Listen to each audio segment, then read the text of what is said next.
Nous avons vu dans la précédente présentation les premières manipulations du robot au travers de la visu.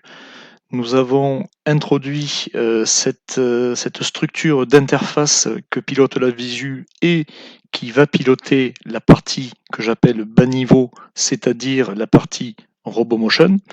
Nous allons à présent rentrer un peu plus dans le détail de ce RoboMotion.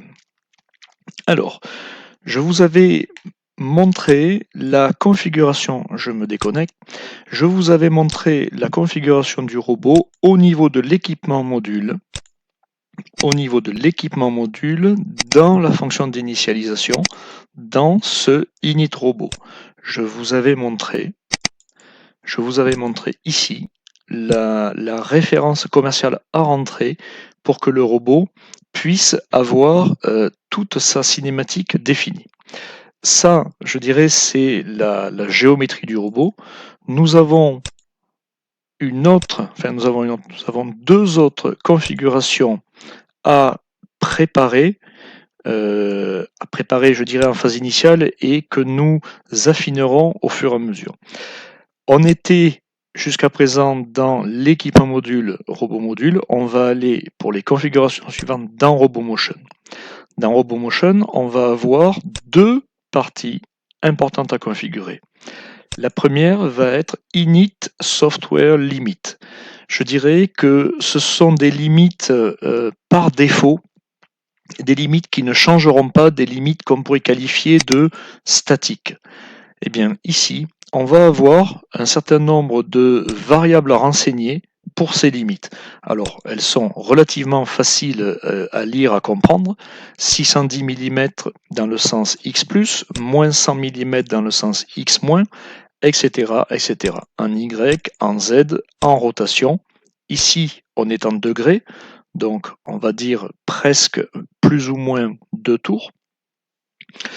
Des limites en cartésien, également des limites sur les axes réels. Donc l'axe A pourra aller de moins 130 à plus 130 degrés, l'axe B de moins 150 à plus 150 degrés, l'axe C plus ou moins 1000, ça c'est l'axe qui monte et qui descend.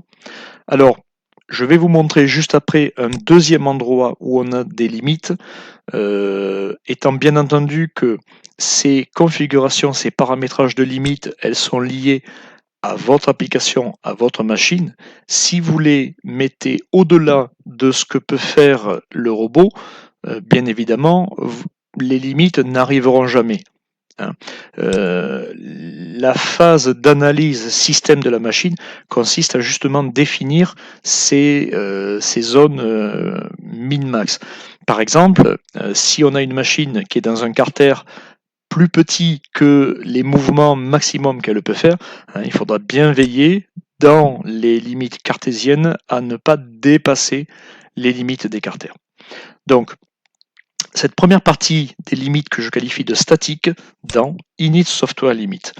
On a une deuxième catégorie de limites qu'on va trouver dans Execute Software Limit.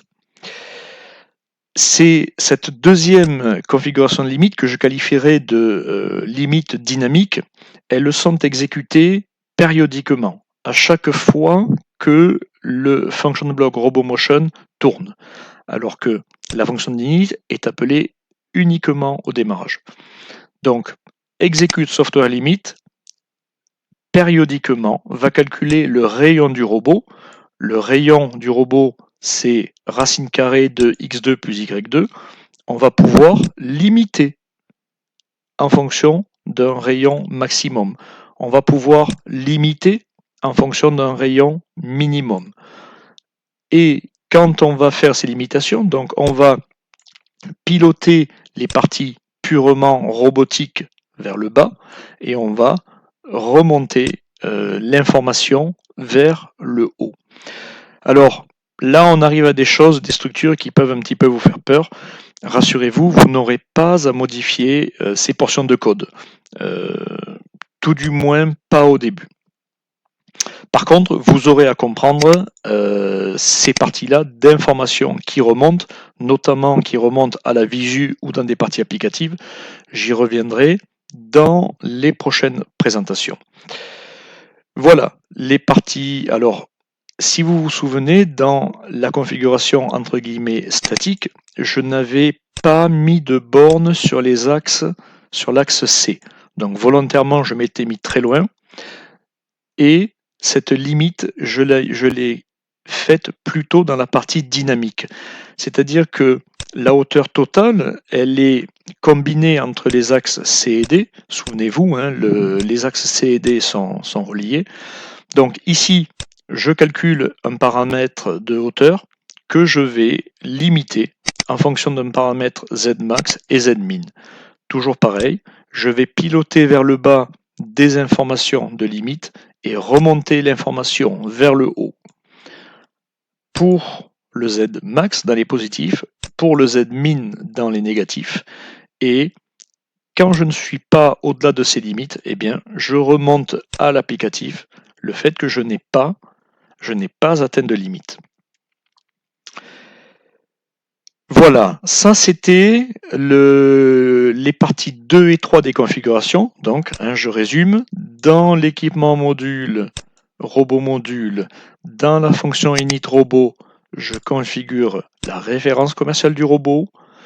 Plus bas, dans le robot motion, je configure des limites que je qualifie de statiques qui sont configurées une fois au démarrage et des limites que je qualifie de dynamiques qui se font à chaque cycle.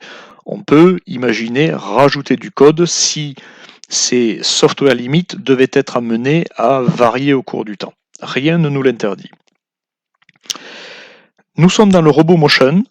Si je reviens sur l'objectif du chapitre, alors une remarque importante.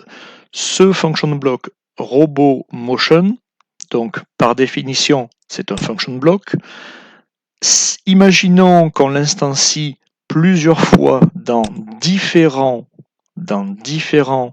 équipements modules robots, le function block va être unique. Ça veut dire que, en particulier, ces limites dynamiques et statiques pourraient être amenées à être les mêmes. Attention.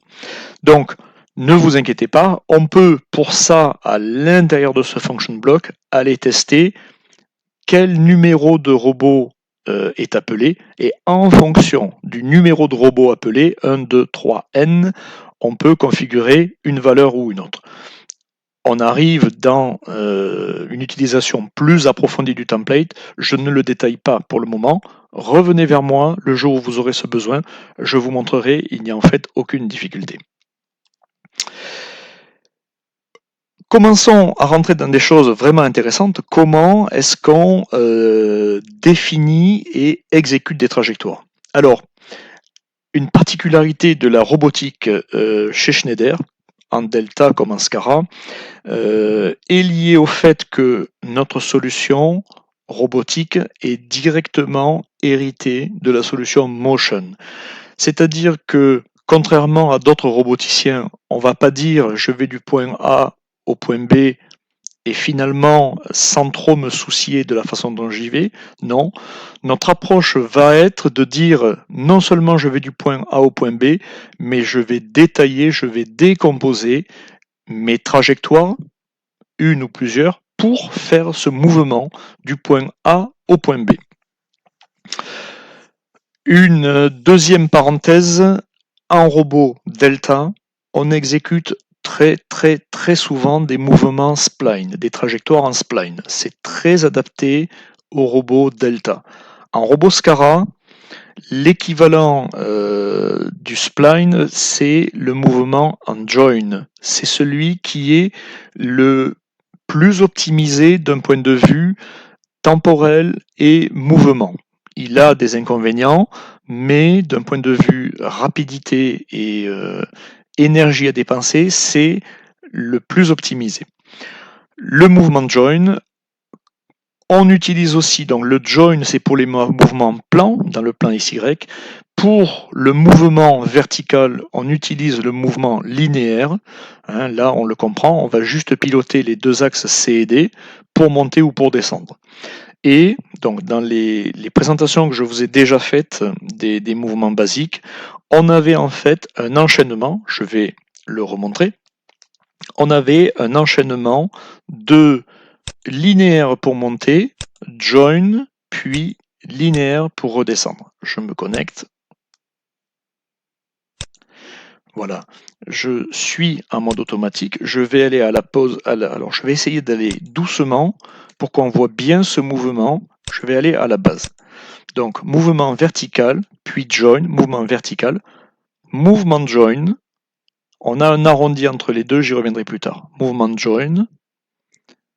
Quand on arrive, alors, on n'avait pas de mouvement vertical à la fin, je vais aller à la prise. Regardez, il y a la même chose, mouvement vertical vers le bas, déplacement join, mouvement vertical vers le bas.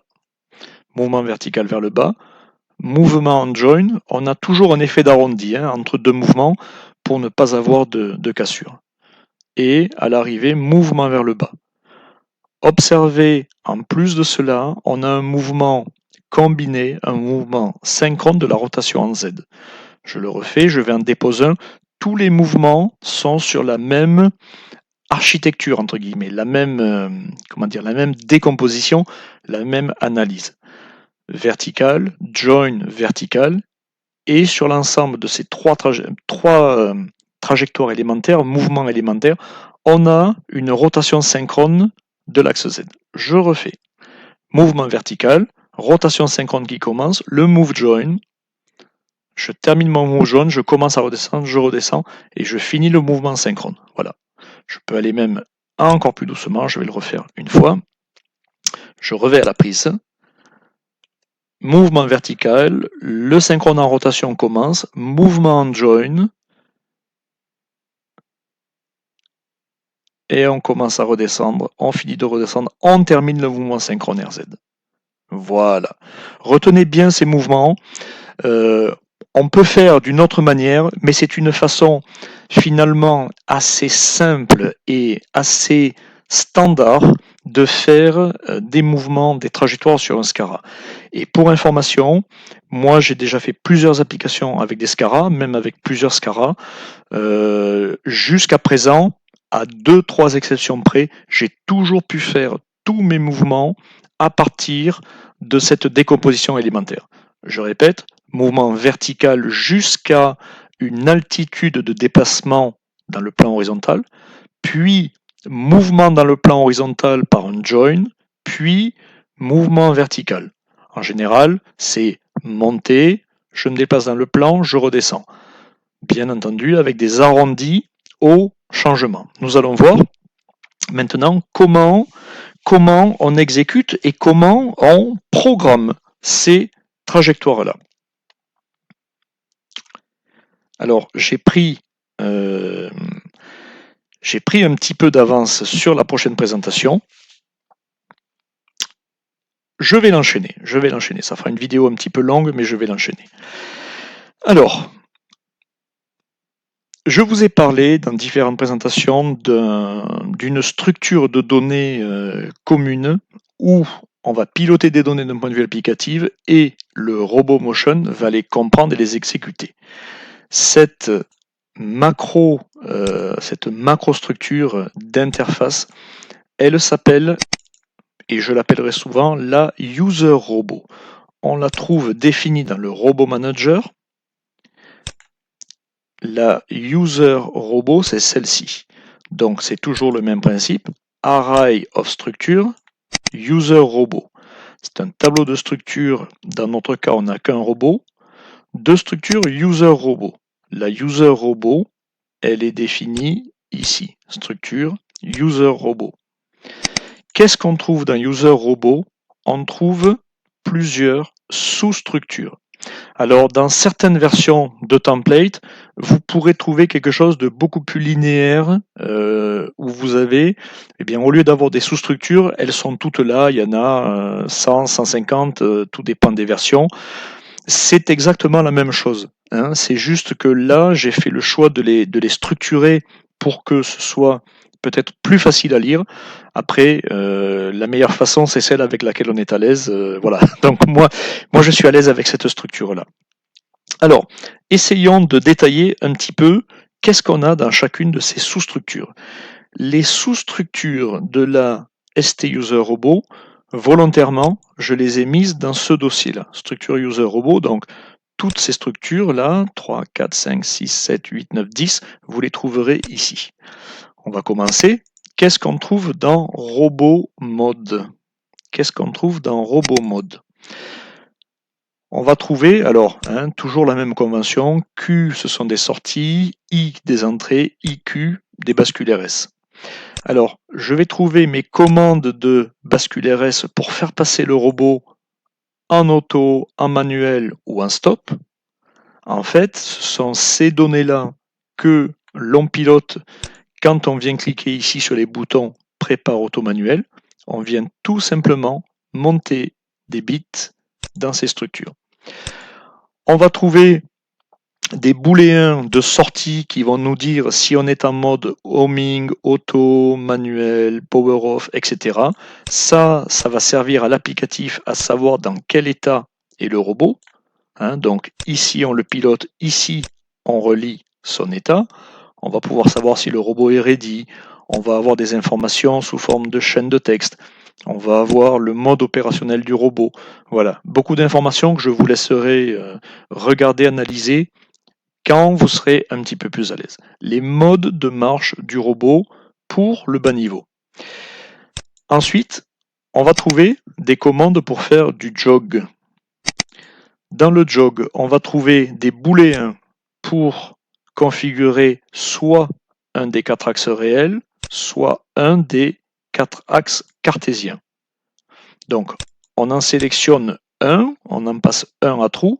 Ça, c'est quand vous m'avez vu cliquer sur A, B, C, D ou X, Y, etc. Et pour faire réellement le jog, soit je fais un jog plus, soit je fais un jog moins. Ensuite, on choisit soit en jog réel, donc si on est à trou, on va piloter les axes A, B, C, D. Si on est à false, on va piloter les axes X, Y, Z.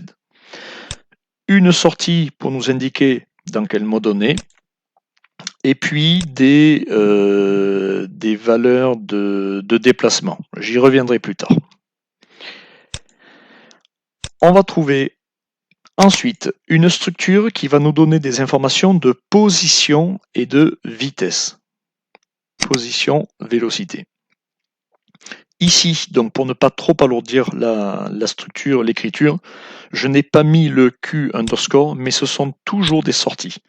Donc les positions X, Y, Z, RZ, A, B, C, D. Ici, j'ai 3 données qui ne servent qu'à la visualisation. C'est pour savoir où se trouve le point qui est au bout du premier bras. C'est uniquement pour représenter graphiquement le robot. Je vais avoir une configuration, c'est une sortie pour savoir dans quel état est mon robot. Est-ce qu'il est en bras droit? Est-ce qu'il est en bras gauche? Très important la configuration du bras. J'y reviendrai plus tard, mais ça peut être soit très utile, soit problématique. Ça peut permettre d'avoir des trajectoires simples ou complexes. Ça peut permettre de faire travailler plus un bras ou l'autre. Très important de toujours avoir à l'esprit dans quel bras mon robot doit travailler. Nous verrons comment on pilote l'un ou l'autre. Ici, donc des booléens qui vont me permettre de me dire, moyennant une certaine tolérance, si je suis en position de repli, en position base, si je suis en position de prise, si je suis en position de dépose 1, dépose 2 ou rebut, des booléens que nous pourrons compléter, nous pourrons en rajouter en fonction des besoins que nous aurons pour l'application. Ça fait partie des choses que nous serons amenés à modifier.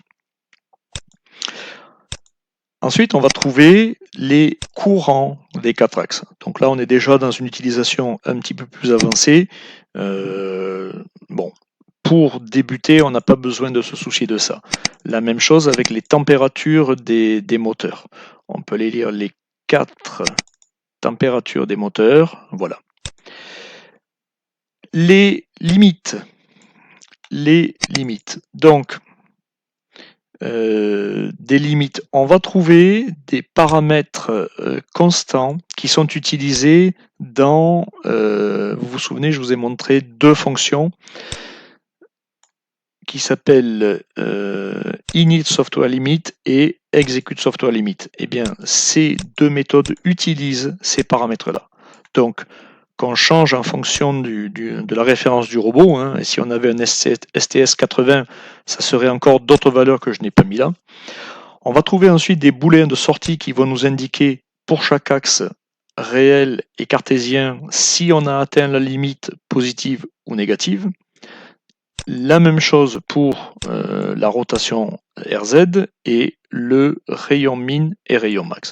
Voilà, des choses que je vous ai montrées dans la méthode Execute Software Limit. Nous pourrions être amenés à rajouter des paramètres dans cette structure si besoin. On va trouver une partie que j'appelle le Robot Motion Interface. Donc là, on a dans cette structure-là véritablement la commande du robot. Alors, Robot Motion, où est-ce qu'il est? Robot Motion Interface.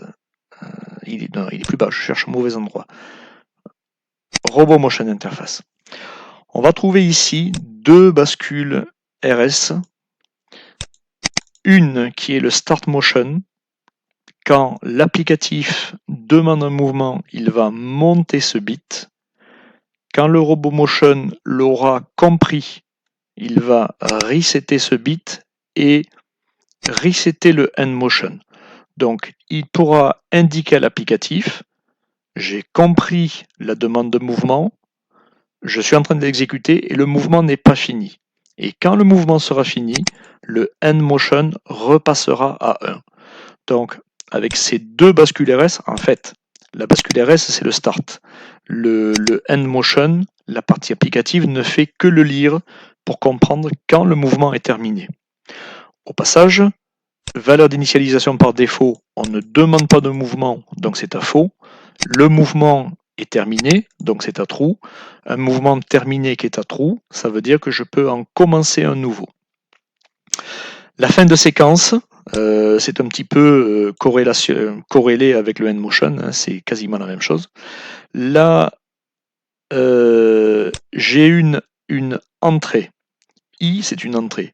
Donc là, je vais pouvoir configurer dans quel bras je veux travailler. Est-ce que je veux travailler en... pardon, c'est la ligne d'après. Ici, je vais pouvoir dire je veux travailler en bras droit ou en bras gauche. Ici, par défaut, je lui ai demandé de travailler en bras droit. Et puis, un ordre de marche. Ici, c'est le type de commande que l'applicatif va demander au Robot Motion. Je vais trouver un point, puisque l'applicatif peut vouloir exécuter une commande générique pour aller au point qu'il définit lui-même, éventuellement en temps réel, si ce n'est pas un point de calibration. Je vais trouver des paramètres de vitesse maximum pour le pass, c'est-à-dire le chemin, pour l'orientation. Je vais trouver des paramètres qui vont pouvoir me servir si je veux piloter une pince dans le Robot Motion. Pour l'instant, je ne rentre pas dans le détail. Je vais pouvoir trouver, un paramètre d'arrêt avant prise. Je rentrerai un petit peu plus dans le détail, mais plus tard, pas pour le moment. Je vais trouver un bit que l'applicatif va piloter pour dire au Robot Motion tu peux aller prendre ou non. Et je vais trouver des retours d'informations du Robot Motion. Ça, c'est important quand on a besoin de débugger, de comprendre pourquoi une trajectoire ne s'est pas passée. Pour l'instant, je ne rentre pas dans le détail à un niveau de vulgarisation. Donc, les commandes de Robot Motion. Je vais trouver des paramètres de motion. Alors, paramètres, motion parameter. Alors, je les ai mis. Alors, c'est l'effet démo, hein, je vais les déplacer d'ailleurs. Je vais les mettre dans ce répertoire-là. robot, où est-ce que c'est? Browse, go to definition, motion parameter. Voilà, ils sont là, ils sont là. Motion parameter. Eh bien ici, je vais avoir une définition de vitesse, d'accélération et le ramp. Le ramp, c'est un petit peu homogène au jerk, mais c'est l'inverse. C'est-à-dire que pour accélérer plus fort, il faut un ramp petit. Donc je vais avoir ces paramètres-là pour ce qu'on appelle le pass, c'est-à-dire le mouvement du TCP, et pour l'orientation, c'est-à-dire la rotation en Z, c'est-à-dire la DIX. Voilà, des paramètres motion. Je ne rentre pas plus dans le détail pour le moment. Je vais avoir une structure d'interface de teach. Le teach, j'ouvre une parenthèse, c'est cette visu-là. Cette visu qui peut s'utiliser en tant que web visu, c'est-à-dire pardon, si on se connecte avec une tablette, avec un téléphone sur le robot, on peut, au travers d'un navigateur web, piloter le robot de la même manière que je vous ai montré par la visu régulière de SoMachine. On peut le piloter depuis Internet Explorer. Je ne rentre pas dans le détail pour le moment du teach de la web visu. Ensuite, on va trouver des paramètres de calibration. Robot calibration. Alors, ici. Donc ici, je vais tout simplement trouver mes points caractéristiques. Je pourrais en ajouter ici si besoin. Ici, j'en ai défini 4. Le repli, la prise, dépose 1, dépose 2. Ce sont des points de type vecteur 4D. Vecteur 4D, c'est un point en 4 dimensions. X, Y, Z, RZ. Je vais trouver un offset de calibration RZ parce que il peut arriver dans une application qu'on ait besoin d'aligner le 0 du RZ sur l'axe X. Ça peut arriver, donc ici c'est quelque part un offset de calcul. Je ne rentre pas dans le détail pour le moment, nous verrons plus tard si besoin. Position de calibration. Je ferai une présentation plus spécifique sur la calibration et j'expliquerai à ce moment-là à quoi sert ce paramètre. Ici, un paramètre de configuration et un autre paramètre de configuration, distance minimale du mouvement. On aura l'occasion de le voir. Si les mouvements sont trop petits, le générateur de trajectoire, je dirais, peut générer des exceptions. Donc, d'un point de vue applicatif, on fait toujours en sorte de ne pas exécuter de trajectoire si le mouvement est inférieur à 2 mm. Voilà, nous vous avons vu donc une première description de cette structure user robot. User robot. Je propose de faire une pause dans cette présentation. Je la reprends tout de suite dans une suivante.